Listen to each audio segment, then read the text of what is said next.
right. Well, today I'm super excited. I have a special guest today. This will be a little bit different podcast from what I've done in the past, but I think it all ties in. And so today I'm joined by AJ Schable, former NFL defensive end, current Hall of Fame University of South Dakota Coyote, owning the record. And make sure I get this right, AJ. So current season. Single season sack record holder at 18 and a half, career sack holder for the Coyotes of what, 27? Does that sound right? Yeah, I think it's 27 and a half, I think. I think there was someone flirted with that record here within the last decade or so. Tyler Starr, I believe, was close, but still, even after what, 19 years, still hold that record? Yep. So Tyler was he was the one that tied it, actually. So Gotcha. So you're co-holder now at this point, but still in the Hall of Fame. Also, in today's world now, living firefighter, also a husband. He's a father, and he's a great friend to many that know him. And so, AJ, welcome to the podcast. This is going to be a fun one. Anytime we start talking about football, I'm always I'm going to have some fun, and that'll be part of the topic today. But we introduced you a little bit, but let's start from the beginning a little bit about you. Tell us a little bit about what's life look like today as far as your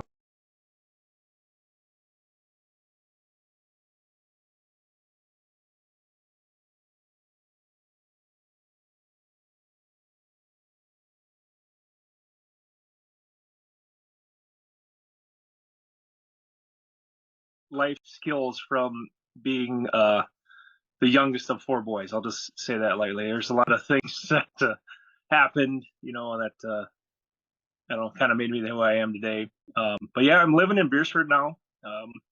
My wife Casey's today is actually our 14-year wedding anniversary. Oh, congratulations. Yeah, thanks. So I haven't had a chance to see her yet. I just got off shift this morning and stuff, so we might try to have some supper tonight or something, maybe go for a walk. But yeah, I've got 3 kids, Addie, Mac, and Cooper. They just finished up their last day of school yesterday here in Beersford. Addie's 6th grade, going into 7th. Mac will be going into 5th. Cooper will be going into 3rd. So they definitely keep us busy. Yeah, athletes. Yeah. They Addie, she loves basketball. Just started volleyball last year, but I think that's one that she's really gonna enjoy. She always talks about running track and everything too. I mean, she looks like a gazelle right now. She's all legs and just super tall and lean. So, and Mac, he's kind of your typical middle child, but he's all sports all the time. Whatever's in season, he's playing it, he's watching it, he's YouTubing it. So it's kind of fun to see that him kind of show the passion that I did for sports. And then Cooper, he's our youngest, but yet he's our biggest. He weighs the most out of all 3 of them, but man, it's a big kid. So, and he just loves to, he can sit in the Lego room and just play for hours building stuff. He's our thinker and tinkerer. So, but he's starting to show some interest in sports, which is kind of good. But he always says, he's like, I'm not going to do it unless you coach me, Dad. So. Well, they're all different, aren't they? That's for sure. As much as you think, and obviously things change for him too as they go, and as he gets bigger, I'll be surprised if he doesn't. It will be unfortunate if he doesn't kind of lean into football a little bit. But you talked about being from Ida Grove, and part of the fascination and part of my admiration for you is, you're a true 1%er. There's not too many people on this rock that can say that they've had the accomplishments and what you've had athletically, and that being someone that said, I suited up to play professional football in the National Football League. And so, what a feather in your cap. Obviously, you're more than that, but it is part of your story, part of your journey. And I think that everyone that, especially people like me that were a college athlete, knowing I didn't have the size, the speed, all those types of things to go to another level and playing in a small college. But you, on the other hand, you did have all that skill set. So, talk us through a little bit. You're playing high school in Ida Grove, east of Sioux City, Iowa, in that area. So the Coyotes weren't all that far away, but obviously there's other colleges involved. So, what did things look like in high school, and how did that whole recruiting process start to get you to the Coyotes? Yeah, so I mean, football was always my favorite sport. Growing up, I always remember wearing my brother's football jerseys. At football games, I was constantly throwing the ball around, which you can't do anymore at games. But yeah, it was a passion from day one. Actually, sports in general, whatever sport I was a four-sport athlete, and kind of blessed physically. I mean, I was a bigger guy, but yet faster. Like in track, I ran the 100, 200, and 400, but yet also threw the shot and discus. So qualified for state in, I believe it was the 4x1 and 4x2, and then qualified in the shot and discus too. So it's just kind of, just one of those big corn-fed farm kids from Iowa, kind of, typical story there. So, but yeah, as far as recruiting wise, I kind of wanted to play at the next level. I wanted to play in college. Didn't know where really. Like, I didn't know how the whole recruiting process went. So when I got my first recruiting letters from my college coach or my high school coach, it was just kind of like, oh, this is a reality, or could be. And I think it was all the Division III schools around, like University, Central College, just all those, and then USD, Northwest Missouri State, a couple of those. So I was like, oh, that's kind of cool. And then I got a letter from Iowa State. And so I don't know, I was kind of intimidated by that one. I was like, oh, geez, I didn't know they would be interested. So I got invited to their junior camp. So when I was a junior in high school, I went to that camp, and that kind of opened my eyes to like, holy smokes, is this really what I want to do? Because there's kids I remember the kid from Johnston, Iowa. It was as a linebacker, and man, I hadn't been hit that hard in a long time. I'm like, oh, geez, I don't know if I want to do this. But I had a good camp, and then my senior year came around, and I was playing running back, punter, kicker, kind of the jack of all trades. And I was. So I don't want to cut you off, but I want to put this in context too, because, and I don't know the answer to this. So, like, give us what's your fighting weight your senior year in high school here? You're playing all these different all these different positions. You're coming from a town of what, 2,000 people? Yeah. So you're obviously the star on the team, but how big are you at this point?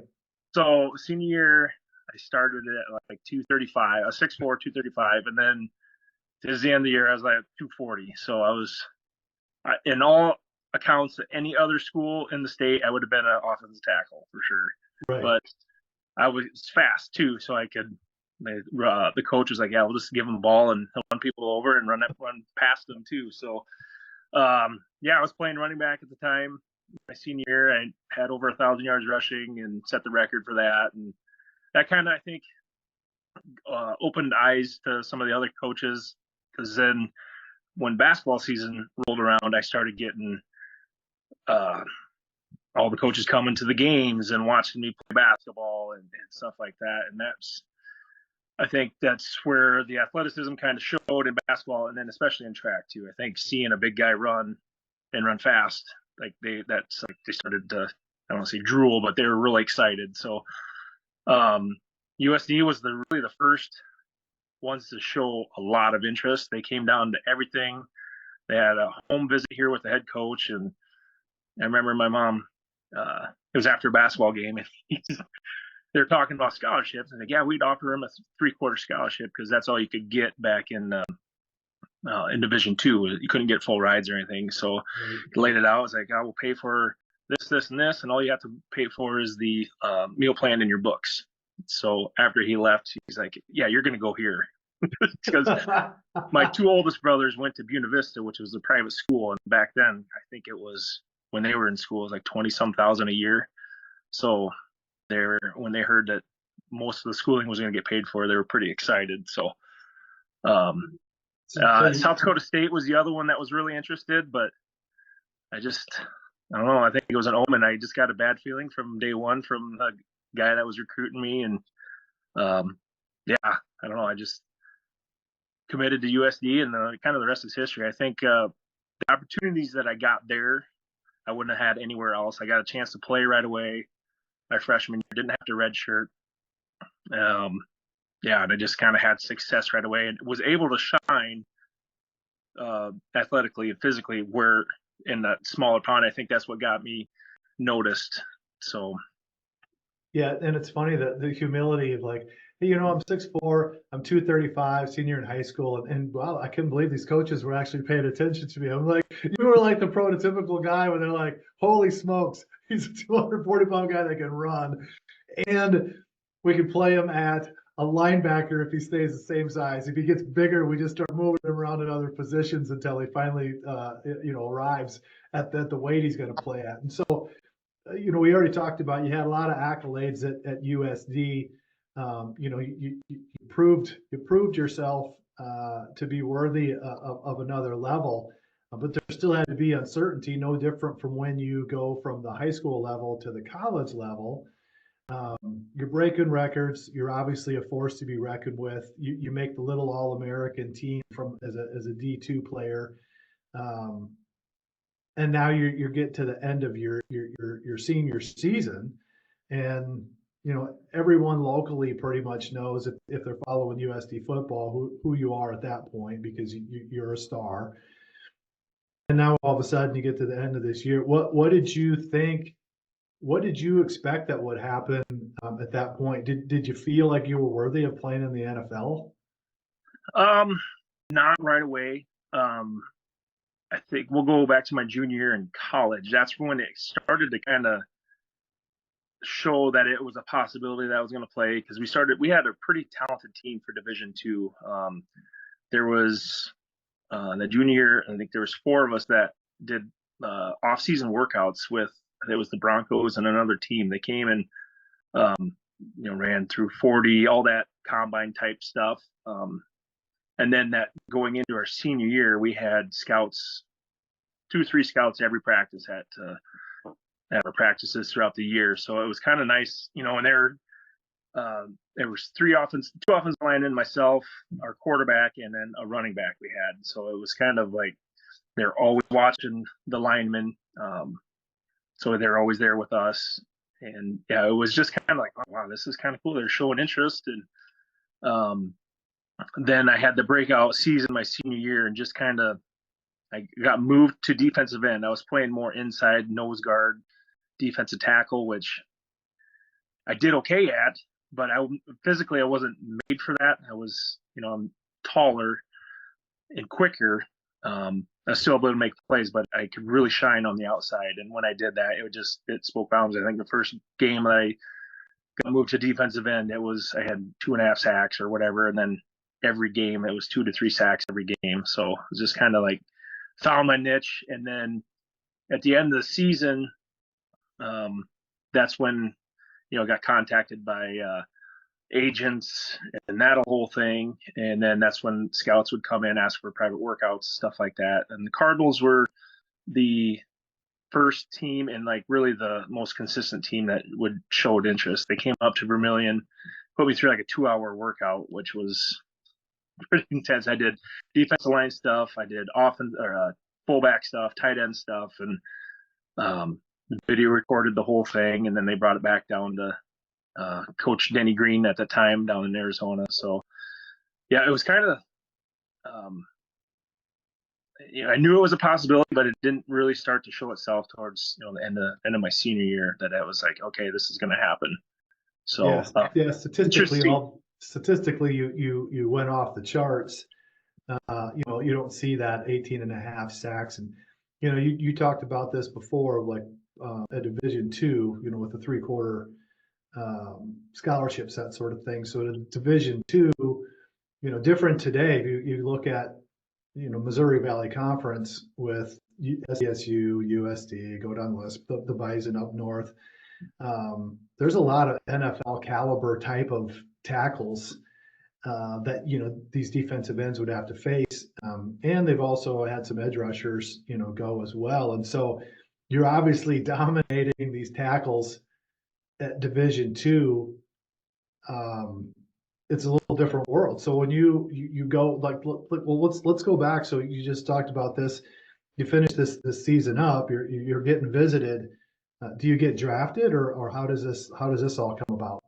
So I did not get drafted, but throughout the whole process, I don't know if you ever watch ESPN and Mel Kiper and all those guys. Everybody does their own mock draft and stuff. And I think out of the 3 or 4 that I mock drafts that Mel did and a couple other people did, they had me going as high as the 4th round to the Bengals, I think. But I had a grade. Everybody gets graded when they go to the NFL on your first round grade, second, but mine was like a 5th through 7th round was my grade. So, later rounds guy, which was typical for being a small school, because their biggest hangups were, level of competition and the 1 year of productivity is what they really stuck me on. It's like, why did he just take 1 year to, show all the production that he had? But, I was just kind of just really ready to get going and kind of, I don't know, prove them wrong, I guess. Kind of sort of think I've always had the underdog mentality and I don't know, just a chip on the shoulder about everything that I've done in my life, I guess. Then being the youngest in the family, like I said, kind of shaped my personality and how I treated things and went about different situations. So, I don't know. It was kind of a whirlwind for sure when that whole process started. And so, I've heard something recently, and this is 20 years ago roughly when this process all took place, correct? Yeah, it would have been 06 would have been my rookie year. So okay, so almost 20 years. Are you better off are you better off being taken as an undrafted free agent than it is to be drafted? Yeah, I think so. Because when I finally decided on my agent, which I'm forever thankful for, he's great. He kind of specialized in some small school guys. I got hooked up with him through my coach Meyercourt when he was in Wisconsin Stout. He had a guy get drafted. Again, a Division III school that this agent helped get this guy drafted. And but anyways, when we were going through all the pre-draft stuff, he was studying the rosters, and he's like looking at both sides of the ball, because that's what they were looking at me as, either like an H-back, tight end, fullback type, or any position on a defensive line. So he's like, all right, Arizona, they have really don't have a set person for fullback, so they brought in a couple veteran guys, and then their defensive end position, there was 2 older guys that were on the verge of retiring, and then a couple late round guys behind them. So he's like, this is a perfect spot for you. They love you. The special team coach likes you a lot. He wants you.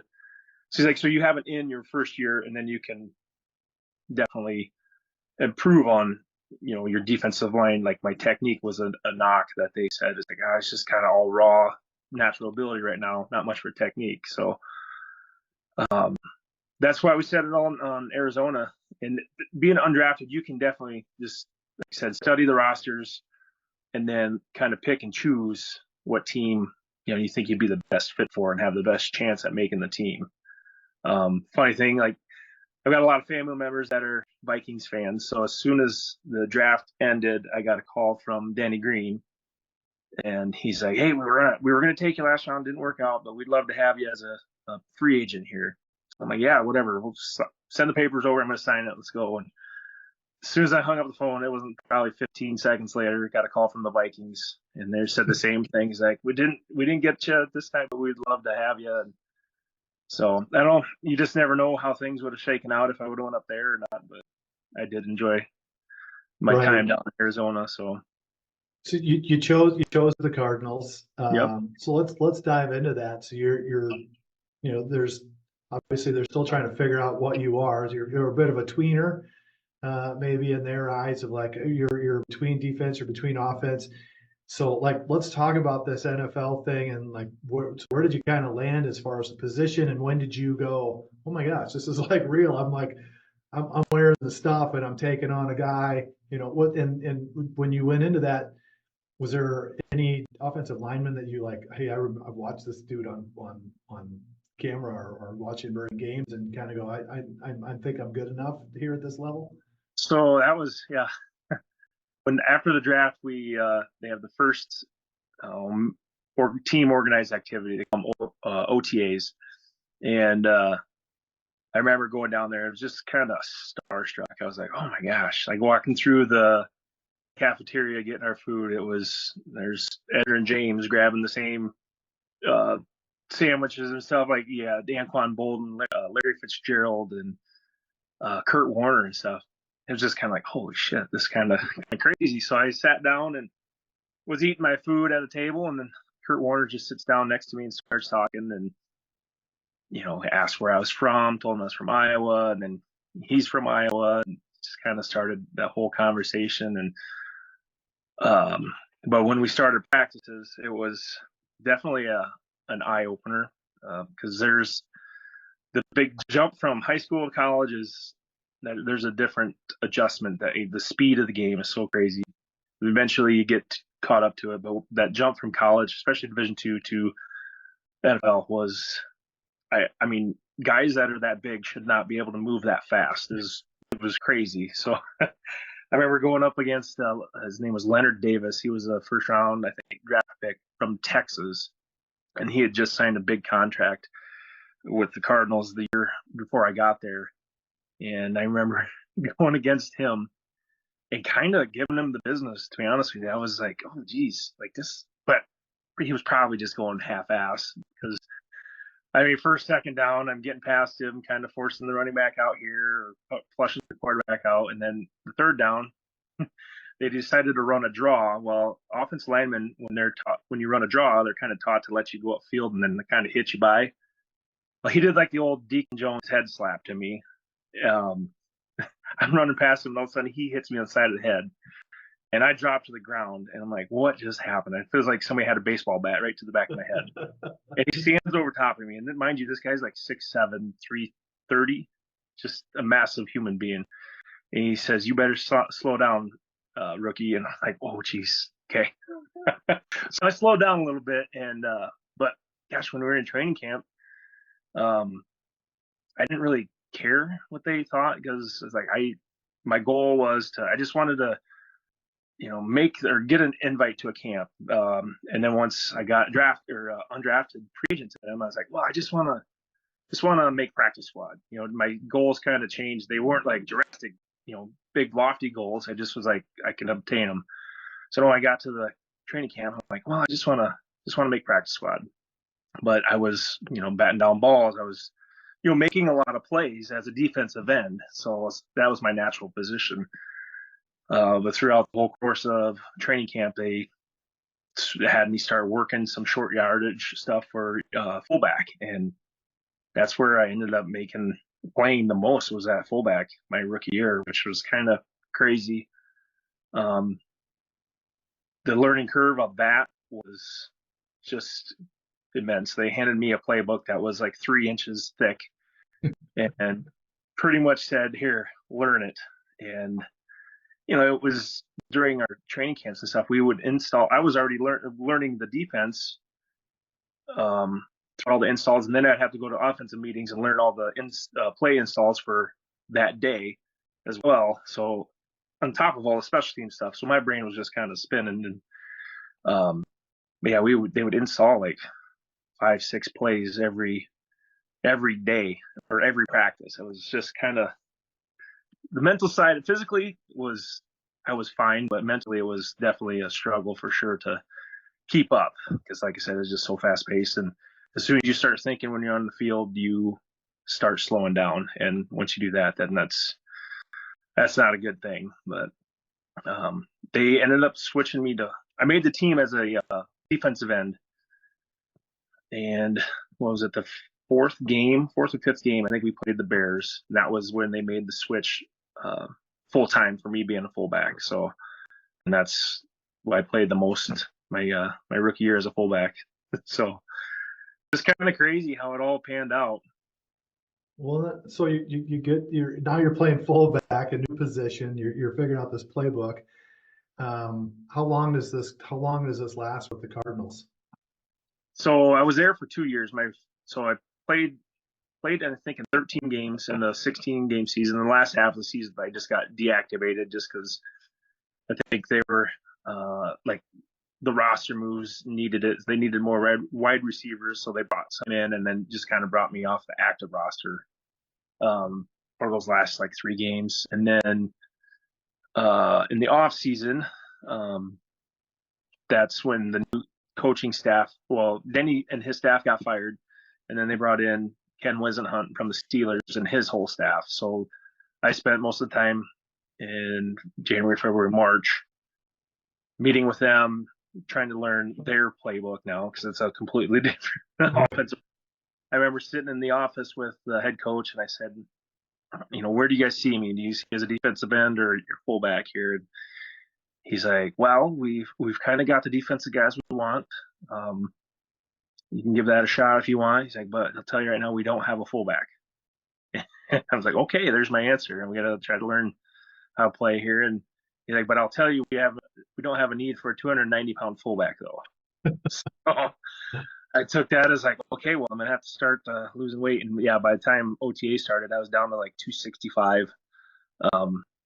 Still, I was in really good shape. Probably not the strongest I've ever been, but still in good shape. And yeah, then tried to learn playing fullback with them, and that was a struggle too because the coaching staff there was less, how do you say it, like less tolerant and more old school wise, I guess. They weren't very helpful for me because I was like the 5th. Well, they had 5 fullbacks on the roster during springtime. Oh, wow. So I was like, yeah, they're like, you learn it, you show us you can learn it on your own, and then we'll help you. But I'm like, oh, it was a tough go. But once training camp started in July, I ended up breaking my foot like the 5th game or fifth practice that year, and then I had to have surgery right away. And then I was on IR for I think it was 8 weeks. Got released, and then that's what started kind of the yearly carousel of teams.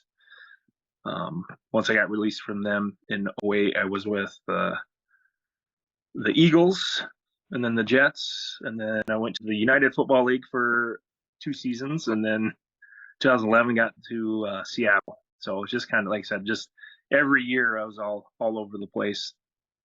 And you talked to me, the first time that we kind of had a conversation about this.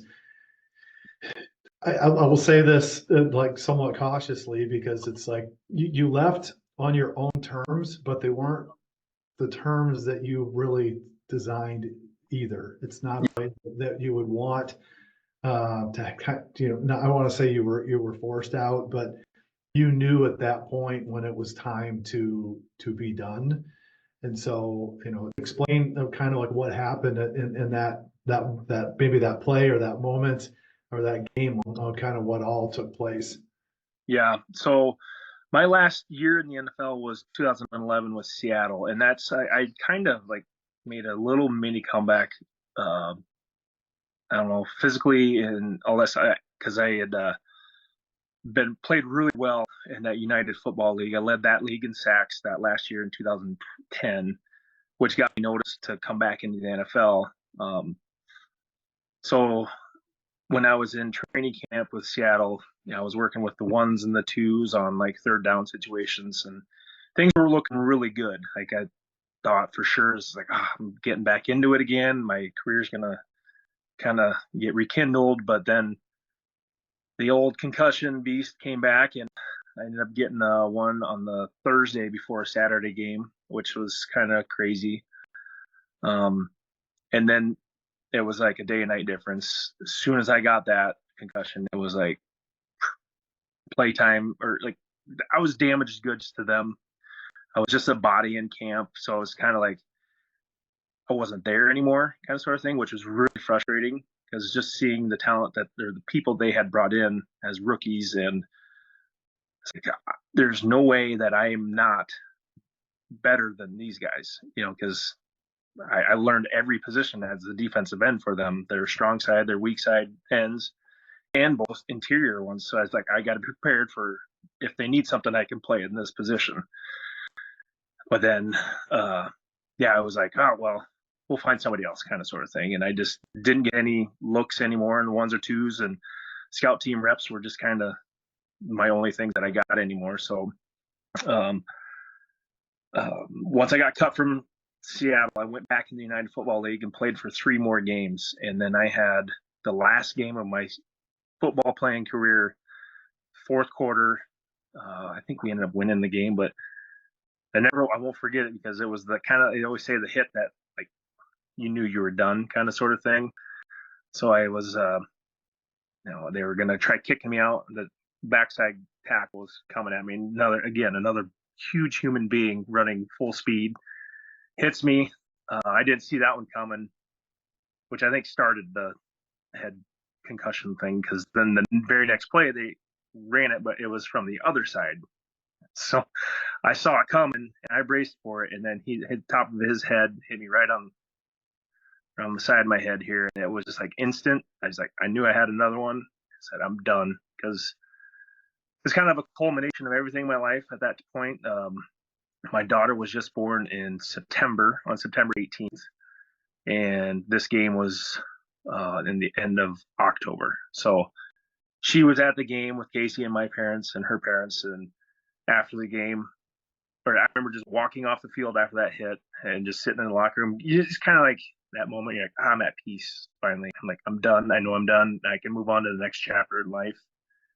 And I just remember standing out in the parking lot of the new stadium down in Omaha. It's the new baseball stadium. That's where we played our football game. And I was holding Adeline, and she was a month old, whatever. I'm like, yep, I'm done. I'm ready to move on, ready to give up on football and just be done and become a dad and move on to actual real life, Right. Football is just a game and kind of a fantasy land, to be honest with you. It's just like 4 or 5 years that I played professionally. It was just, people treated you different because you had the title of an NFL player, and I'm not that type of person that enjoys that spotlight and being treated differently than somebody else. So it was kind of like, I'm glad that's over with. And I don't know if you noticed, but there's time when I'm first meeting somebody, I don't mention what I did in the past, because I don't want that. I've been a part of it. I don't want people to judge me for being this football player. I'm no different than anybody else, just a little bigger, a little, physically just kind of an ogre, and just different than that way. But I'm just a normal person that got lucky to get that opportunity. So that's kind of the roundabout way when I was done playing, where I just knew that I was done and wanted to move past that part in my life. So do you feel anything today? I mean, I think we discussed a little bit. Are you slightly soured, having been in the business versus watching it from someone like myself? Yeah. Oh, for sure. I just, like I said, like Seattle really, really, I loved it up there, but it really kind of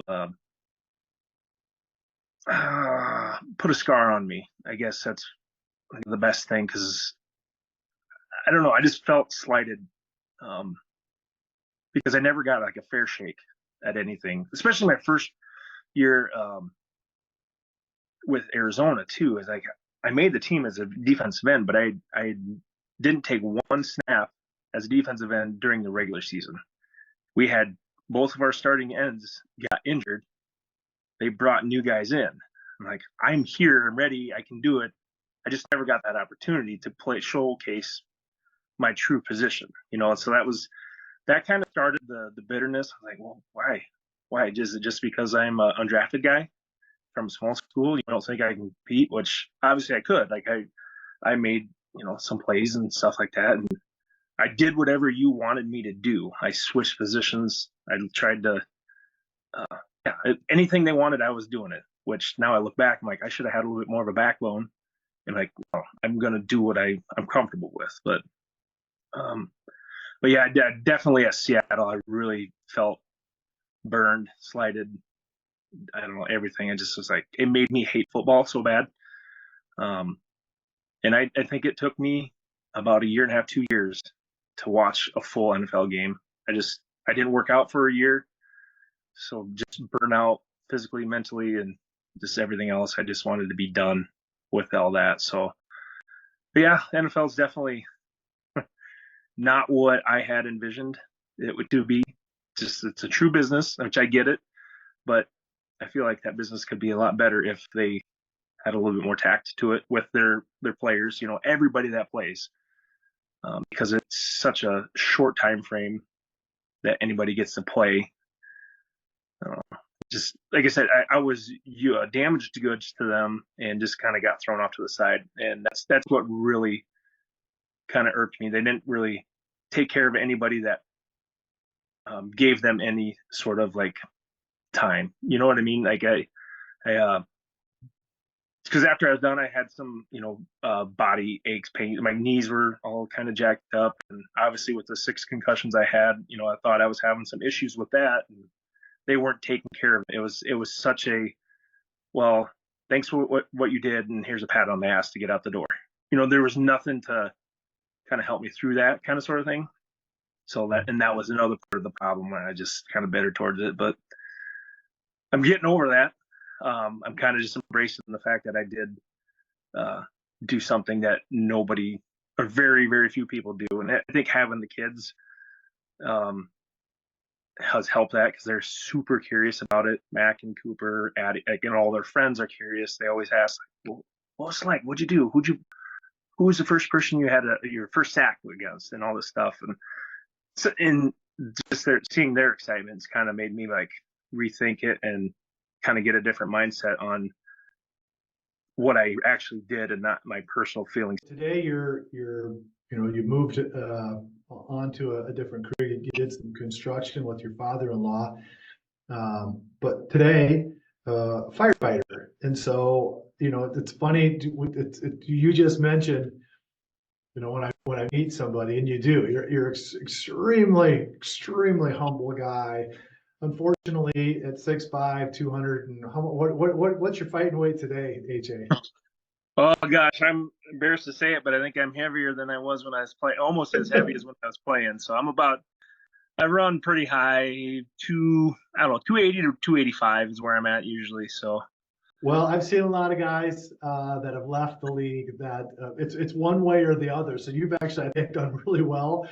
You see some of them that end up being close to 400 pounds, and then you see others. You're like, are you sure that you were a player, offensive lineman, and that they lose this massive amount of weight? But I would say you've done pretty well for yourself, because I know that there's a temptation to overeat and do those things, and you're taking care of yourself as being a firefighter. But the one thing that you had said was you don't introduce yourself as an former NFL football player, and it's one of those things. I think that's why people just naturally like you, because you are a humble guy, and you don't look at this like, well, look what I accomplished. You know who you are. And the thing that's interesting is I had a neighbor in Fargo, love the guy to death, and if somebody came around or was introducing him to somebody, I'd always say, hey, he's a firefighter. And the one time he asked me, and he said, why do you always tell everybody I'm a firefighter? And I'm like, because it's a job where you've chosen to go and do something that most people wouldn't. You're willing to put your health and your life on the line for others. That's extremely admirable. Why wouldn't I want to tell somebody you're a firefighter? I'm like, I would be extremely proud of that title. And I think for you probably feel like you're doing a lot more as a firefighter, as a dad, and all those other things that you're doing in your life now than whatever football did for you in the past. And so, as a firefighter, it probably gives you an ability to do a lot of the things that you were naturally gifted at. You're a bigger guy, you're a stronger guy, but it probably requires you to still work out and do those types of things that you're naturally tended to want to do. So how has the experience been, and how long have you been a firefighter? And talk about that transition. Yeah, so I've been a firefighter for it's about 3.5 years now. Actually, I graduated May of 2021. So yeah, it's been about 3.5 years since I started. It's been great. I mean, there's several similarities to, I guess, being an athlete and having a team setting to with being a firefighter, because there's 4 of us on a crew. We stay in the house together, or at the station together. We eat together. We work out together. We do some crazy stuff together on calls. They said, put out fires and go on accident calls and stuff. So it's you kind of start to develop a bond with them. You give each other lots of shit just because that's just part of what you do. It's just, yeah, I don't know. There's lots of parallels to the locker room lifestyle, I guess, that that I enjoy with being a firefighter. And it's, you still have to be physically fit to do a lot of stuff, and it's challenging. And it's just it's a rewarding job for sure. Every day different, which I really enjoy. I had my previous job was as a UPS driver, and kudos to anybody that stuck out and is still doing that job, because for me, that was one of the worst times of my life was when I was a UPS driver. It was just, to me, it was a factory job on wheels. The monotony of it all, doing the same thing day in, day out for 9, 10 hours a day, 6 days a week, was just like, not me. I love my family. I want to be around them as much as I can. And, but yeah, being a firefighter though, it's been a blessing for sure. I mean, it's taken a little bit. It took me four times to apply to finally get hired. But yeah, I don't regret my decision one bit.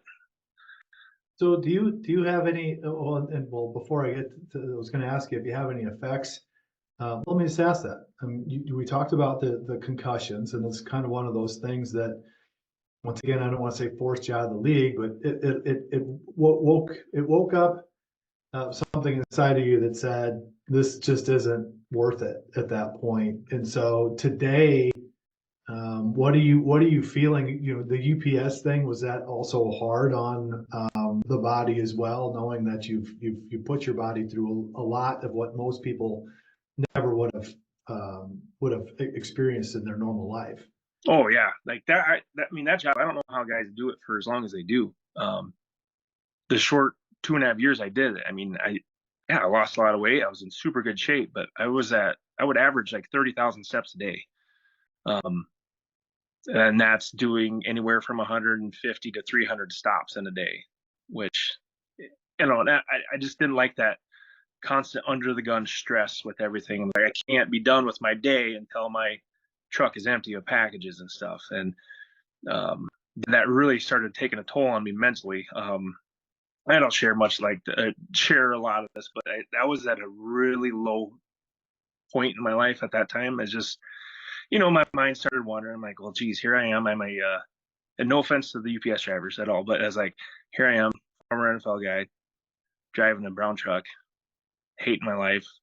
And everybody's asking me, well, why the hell are you here? What are you doing this for? Like, you should be, doing something else besides being a UPS driver. And then I just kind of fed into that negativity of that job. And it just got me in a really bad mind space. And so, like, every day at work, it was just like, all right, how do I get through this day? How do I get home? And all this stuff. But then there's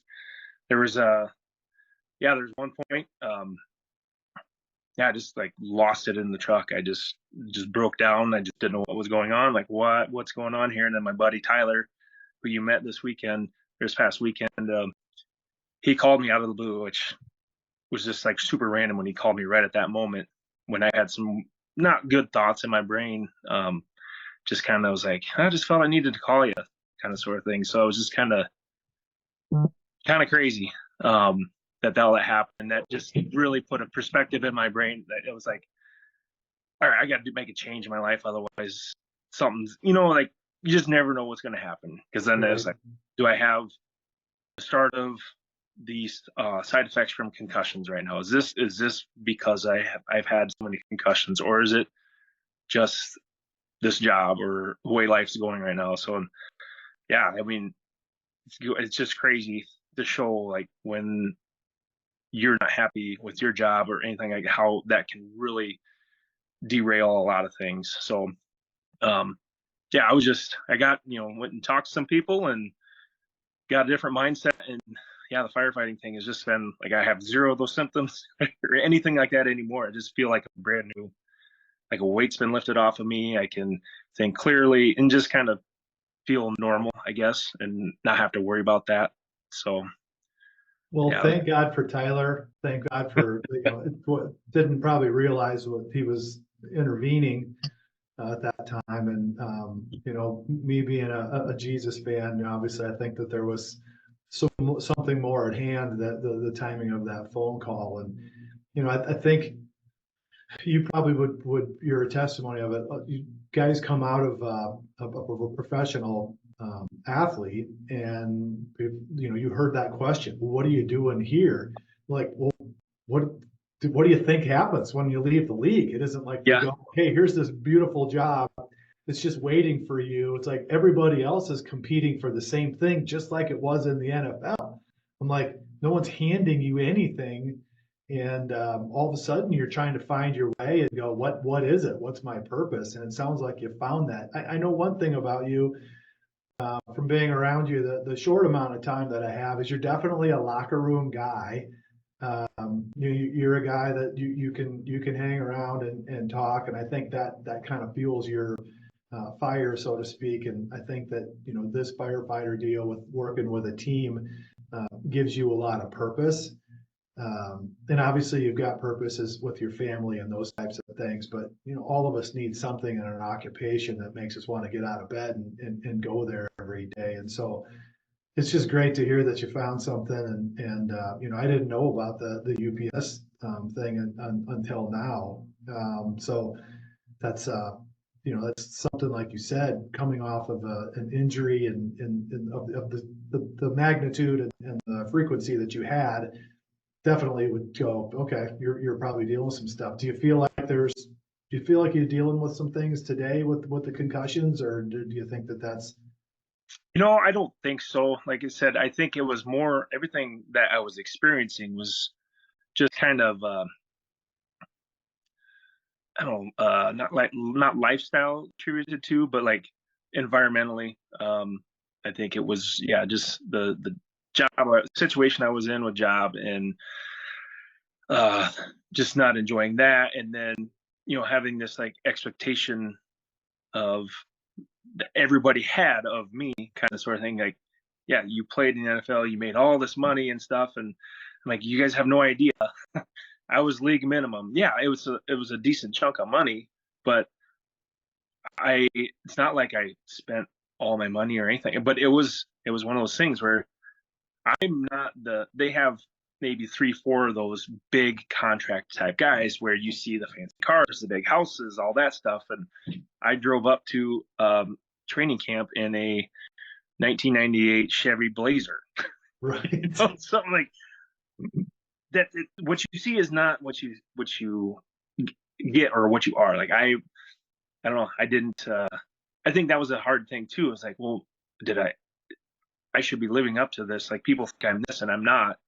Um, but then I don't know. It was just kind of they didn't understand the situation. Like it's just and that's kind of why I was like didn't want anybody to know who I was or what I had done, because it was for me.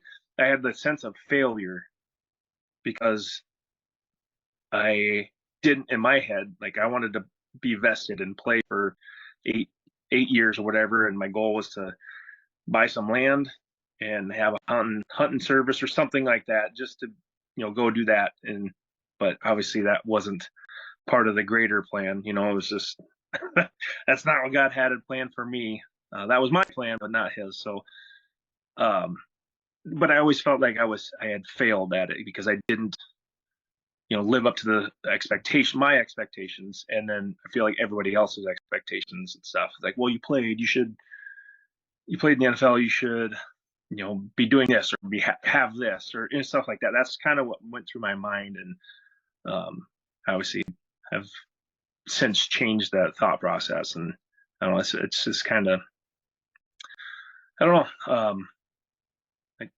it's nice to be proud of it now instead of kind of ashamed, not ashamed, but just disappointed, so. Well, yeah, and I think that's, part of this why I wanted to have you come on. It's easy for us, if you're a football fan, everyone wants to celebrate the winner, right? And the superstar. And doesn't matter if you're on a team that wins, but if you're the top player, or you're the money maker, or a quarterback on a franchise that's doing well, it's easy to go find those stories. It's real easy to. And they always have this kind of a happy ending to them, unless there's something, tragic that happens. But it always sounds kind of easy, and hey, all this stuff happened. And there's so many people that have gone through an experience like you, where it's like, I was on the edge of being, in that 8-year window, or a vested, part, or, I played for 1 year or 2 years. I was great in college, and then I didn't make it for whatever reason. And so there's way more stories like that are untold. And so I'm glad today you're in a position and know yourself and comfortable enough with yourself to have that conversation and share with us, because like I said, you're still a 1%er. You still did something that hardly anyone on this planet gets an opportunity to do. And whether you feel like it was a failure at that time and today you don't, but I think all of us still celebrate that around you. And maybe you didn't see it, or don't always see it today, but it is something to be celebrated. And you're to be celebrated now too, doing what you do, and raising your kids. And you're definitely a valuable community member. And so I think people just in the community rally around you, not for what you were, but what you are today. And so it was really fun to celebrate your birthday and your wife's birthday last weekend with you. And now knowing that you got an anniversary, what a cool week or so that you guys get to share every year. And so that's pretty cool timing with all of that. So yeah, that might have been planned on purpose too, so it helps me remember the dates. hey man, anything a guy can do to keep that at the top of mind. So I would like to have you take us home. We talked a lot about the NFL and stuff. Do you have one story from the NFL that kind of stands out, that was funny or memorable, or something that you kind of go, you know what, that was pretty cool? Oh gosh, I think probably the Monday Night Football experience, I guess, when we played the Bears the year they went to the Super Bowl. I think that was probably one of the best experiences I've ever had. Just because the atmosphere in that stadium was insane. Like, always you can feel the electricity, and like that when you had 70,000 people just screaming at night, a night football, Monday Night Football, and you're playing the Bears, and it was just insane. And then to have happen what happened in that game, where we were about 500. I think we had won 2 games and lost 3 or whatever it was, and they were undefeated, and we were kicking the crap out of them. It was 21-3 at halftime, and then all of a sudden our punter decides to punt at Devin Hester too many times. And then our running back decides to fumble. And it was just like, oh, God. And they came back to win. I think it was 24-27. They came back and won it. And that was Denny Green's famous blow up at the mic after the game. It was the Bears they were who we thought they were. You let them off the hook. You want to crown their ass, crown their ass. So I don't know. That was probably one of the cooler things. I remember driving home from the stadium that night, and my buddies were texting me like, "What did Denny say? What was he doing?" I'm like, he didn't say anything after the game. He just told us to bring it up, and we broke it down in the locker room, and he stormed off, and I had to watch it all on SportsCenter the next day. So I did not know that you were on that team and in that game. That's that now that It's already a classic, but now it just became even more classic than it was before. Yeah, I got a picture.